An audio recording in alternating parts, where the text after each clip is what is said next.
Bonsoir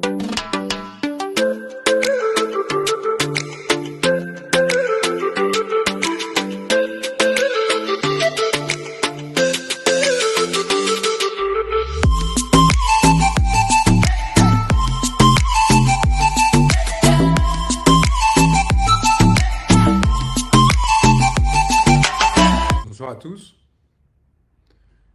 Je me permets de cette expression à quelques heures de la fin de cette année qui a été glorieuse pour beaucoup de martyrs et de personnes engagées sur de nombreux territoires, à commencer par le Sénégal, pour m'adresser à ce peuple en particulier qui a eu un courage extraordinaire et qui a osé, malgré la répression sanglante dont il faisait l'objet, avec l'appui de la France de la part d'un régime que l'on peut qualifier de larbin, qui n'a pour seule vocation que de le maintenir sous tutelle d'un empire qui est en train de s'effondrer.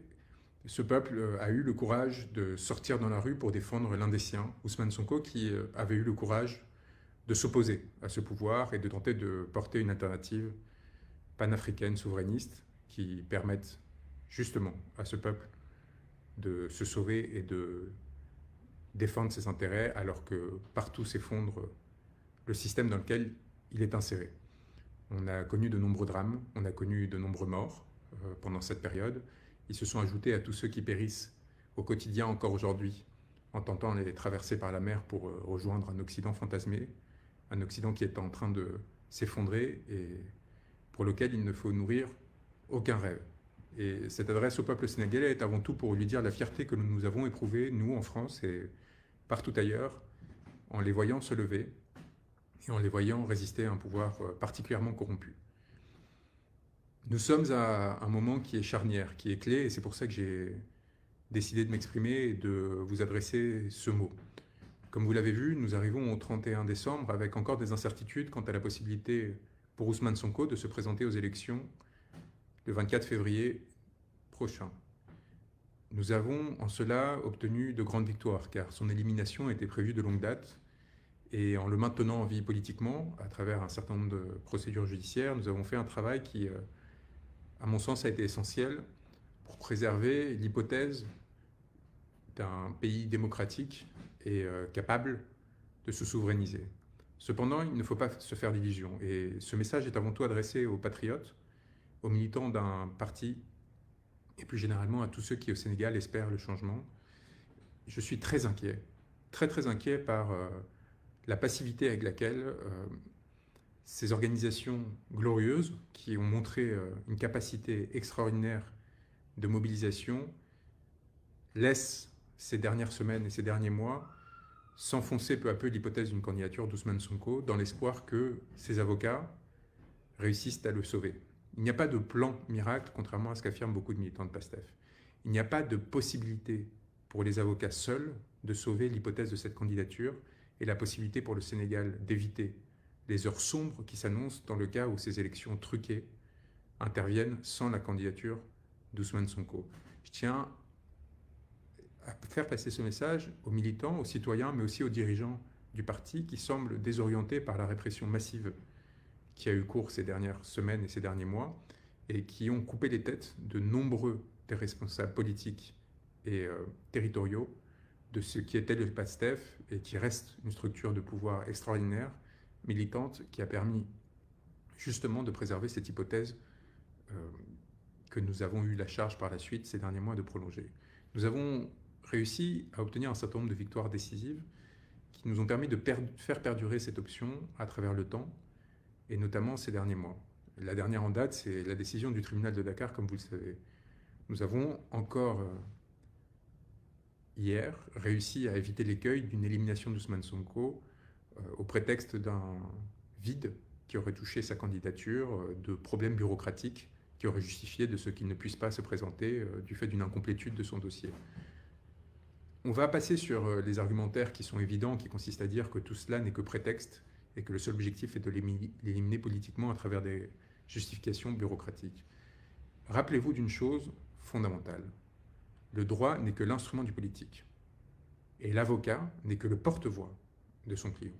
Aujourd'hui, Ousmane Sonko est emprisonné. Il n'a pas la possibilité de s'adresser à vous directement, et donc c'est à travers moi que des messages peuvent vous être passées, ainsi qu'à travers ces autres avocats. Et le message est très simple.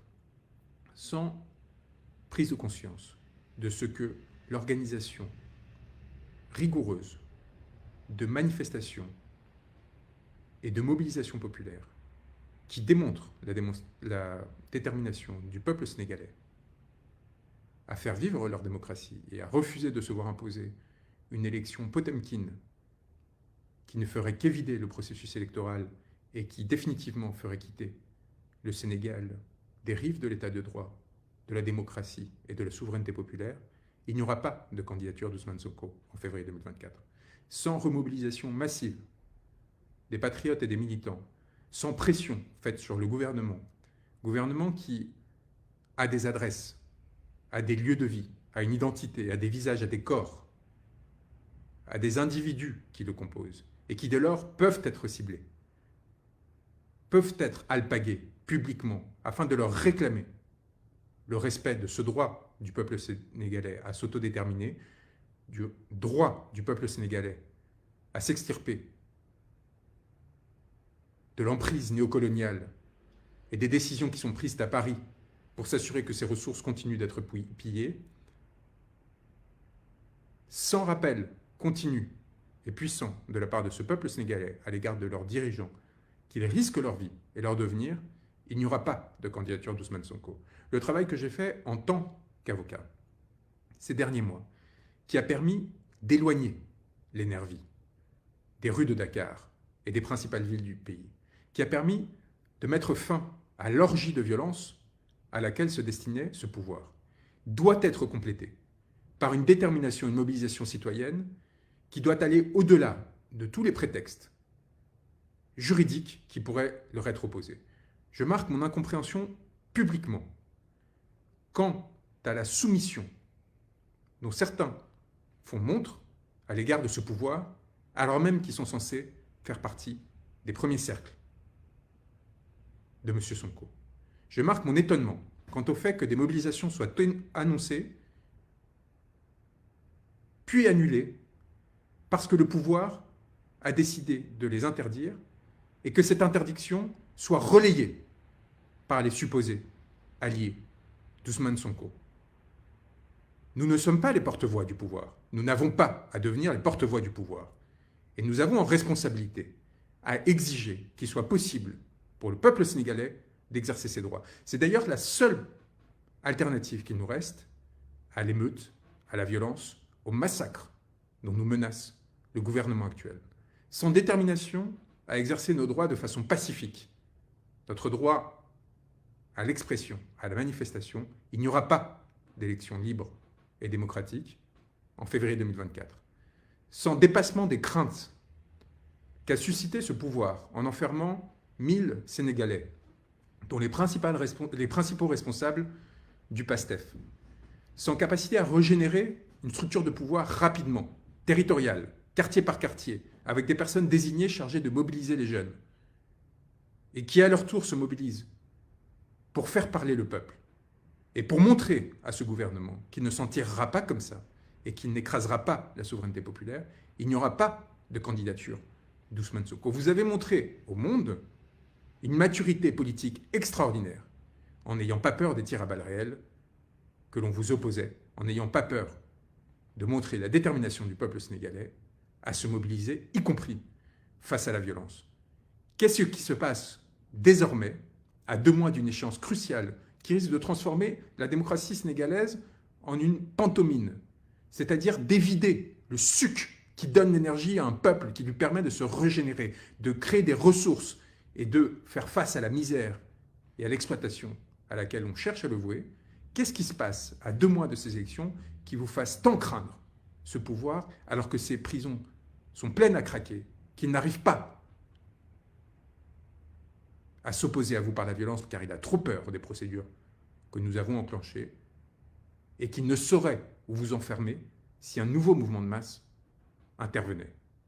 Qu'est-ce qui fait que, de la part de la direction du PASTEF et des partis qui lui sont alliés, et de la part de ces militants qui ont été si courageux, il n'y ait pas eu, depuis le mois de juin, des mobilisations sérieuses pour exiger le respect de la démocratie sénégalaise? Qu'attend-on? que l'élimination d'Ousmane Sonko soit définitive? Qu'il n'y ait plus d'espoir? Qu'attend-on? Une recette miracle de la part de ses avocats? Un plan miraculeux et secret qui permettrait à tous de se sauver? Ce que vous a proposé Ousmane Sonko, ce n'est pas la passivité. Ce que vous a proposé Ousmane Sonko, c'est un chemin exemplaire, par lequel lui-même a tout sacrifié, à commencer par sa liberté, par lequel lui-même a mis en jeu son honneur, sa dignité, a accepté d'être traîné dans la boue, dans un seul but, permettre aux Sénégalais de défendre leurs intérêts et de mettre fin à ce système néocolonial et corrompu. Ce qu'il vous propose, c'est de suivre son exemple. Ce n'est pas d'attendre passivement que lui-même dégage tous les obstacles et vous sauve. Ce que propose Ousmane Sonko pour l'avenir du Sénégal, c'est la possibilité pour le peuple sénégalais de se reprendre de lui-même en main, de recréer son destin, et non pas d'avoir un leader miraculeux qui résoudrait toutes les solutions, toutes les problématiques auxquelles vous êtes confrontés. Si vous espérez qu'Ousmane Sonko, par lui-même seul, non seulement arrive au pouvoir en déjouant tous les pièges que l'État lui a opposés, mais au surplus, une fois au pouvoir, résolve toutes les problématiques auxquelles le Sénégal est confronté, nous allons au-devant de grandes désillusions. Et pour éviter ces désillusions, eh bien, notre responsabilité commence maintenant. J'ai pris d'immenses risques et mis en jeu beaucoup de mon être, de ma réputation, mais aussi de mon intégrité physique et psychique pour m'allier à vous et pour mener ce combat. Pourquoi? Parce que vous m'avez montré la voie, parce que vous m'avez montré ce qu'était le courage politique. Ce message, encore une fois, ne s'adresse pas tant aux militants qui attendent qu'on leur donne une marche à suivre, qu'à leurs dirigeants, ces individus qui ont pris tant de risques aux côtés d'Ousmane Sonko depuis des mois et qui désormais semblent désorientés. Il faut qu'ils réagissent, il faut qu'ils comprennent que le destin du peuple est entre leurs mains et que c'est désormais avec détermination et sans crainte des conséquences qu'ils doivent avancer. Car autrement, ce serait trahir ceux qui jusqu'ici se sont engagés, car autrement ce serait trahir les 1000 de leurs frères et sœurs qui sont en détention en attendant leur mobilisation pour être libérés. Les avocats, les intellectuels, les hommes de robe ne peuvent rien sans cet appui et sans cette détermination, sans une pression suffisante sur les institutions pour leur exiger qu'ils respectent le droit. Nous ne sommes pas des magiciens. Et s'il est vrai que j'ai promis un holocauste judiciaire à tous ceux qui trahiraient et qui penseraient qu'à travers l'impunité qui leur semble offerte par le régime actuel, ils pourraient se retrouver demain protégés, et s'il est vrai que nous avons des instruments puissants en Europe, au sein de procédures judiciaires qu'ils ne sauront éviter pour aller poursuivre jusqu'à leur dernier souffle ceux qui trahiront, non seulement en ordonnant des violences, mais également en violant les droits souverains du peuple sénégalais et l'édifice réglementaire, législatif et constitutionnel de ce peuple, ces menaces ne permettront qu'une chose: s'assurer que demain, il n'y ait pas d'impunité. Mais pour éviter que ces aides se perpétuent au pouvoir et que le destin des Sénégalais soit une nouvelle fois volé, nous ne suffirons pas, ni moi, ni mes confrères. Le 4 janvier prochain, une procédure instrumentale lancée par un ministre, Mamba Nyang, sera audiencée en urgence, et nous savons tous parfaitement pourquoi, à la Cour suprême. L'objectif sera de confirmer la peine qui a été imposée à Ousmane Sonko pour légitimer son élimination judiciaire et politique. La France a donné son blanc-seing à cette procédure. Acceptez-vous que la France, une nouvelle fois, vous trahisse et vous vole votre destin? Le 5 janvier, la candidature d'Ousmane Sonko sera étudiée, ou plutôt rejetée d'office, par le Conseil constitutionnel, avant même que la commission de contrôle des parrainages ait pu se prononcer. Accepterez-vous que quelques bureaucrates avinés, qu'un président du Conseil constitutionnel nommé pour détruire, il y a 1 an, la démocratie sénégalaise, vous volent votre droit à choisir? Accepterez-vous d'être réduit à devoir choisir un candidat B ou C lors des élections du 24 février 2024, avec en conséquence le risque que celui-ci, faute d'instructions suffisamment claires, recueille le nombre de voix suffisant qui aurait dû aller entre les mains d'Ousmane Sonko? Accepterez-vous encore longtemps que votre candidat, celui en qui vous avez placé vos espérances, demeure enfermé alors qu'il devrait faire campagne? Nous avons héroïquement, à la mesure de nos moyens faibles, face à un appareil de pouvoir extraordinaire, avec le soutien de l'ancienne puissance coloniale, la France, réussi à résister. Nous avons, ce 31 janvier 2023, de façon miraculeuse, réussi à maintenir sous perfusion l'hypothèse de la candidature d'Ousmane Sonko. Il vous appartient maintenant, désormais, de la faire vivre, de la sortir de ses urgences et de lui permettre de se déployer. La force de ce pouvoir est chancelante. Sa capacité à se faire obéir par des forces de l'ordre, qui voient parfaitement que c'est la volonté du peuple qui est aujourd'hui écrasée, est infime. Et elle pourra à tout moment basculer. Il vous appartient de produire cette bascule en vous montrant digne et courageux, comme vous l'avez toujours été.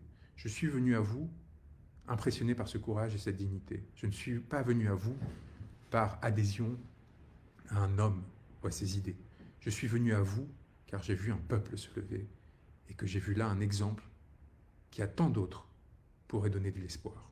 Et c'est pour cela que j'ai pris le risque d'être arrêté et enfermé pour une durée qui aurait pu être indéterminée. Et c'est pour cela que j'ai dévoué ces derniers mois à vous accompagner. Je vous en prie, faites perdurer cet espoir, car de nombreux autres peuples, alors, se souviendront du peuple sénégalais, qui alors marquera l'histoire.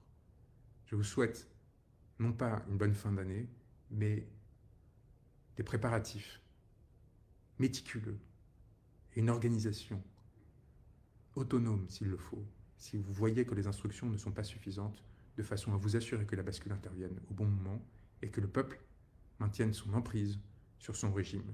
Ne vous laissez pas prendre à des espoirs de coups d'État, de coups de force militaire. Vous avez, de façon unique dans ce pays, la possibilité de vous, par votre force et votre engagement, déterminer le destin de vos institutions. Beaucoup de peuples vous jalouseraient, beaucoup de peuples espéreraient être à votre place. Vous avez de la légitimité pour le faire. Ne laissez pas cet homme qui a fait tant de sacrifices pour vous abattre par un pouvoir qui n'a qu'un espoir, faire élire l'un des siens dans le seul but de continuer à accaparer des ressources, à vous soumettre et à vous humilier. Nous serons à vos côtés, nous resterons déterminés. Ne laissez pas la peur vous gagner à un moment où c'est eux qui sont en train de chanceler. Battez-vous, luttez, continuez, ne les lâchez pas. Et s'il vous faut, par petits groupes, agir de façon à leur faire sentir, partout où ils sont, que vous voulez entrer, faites-le.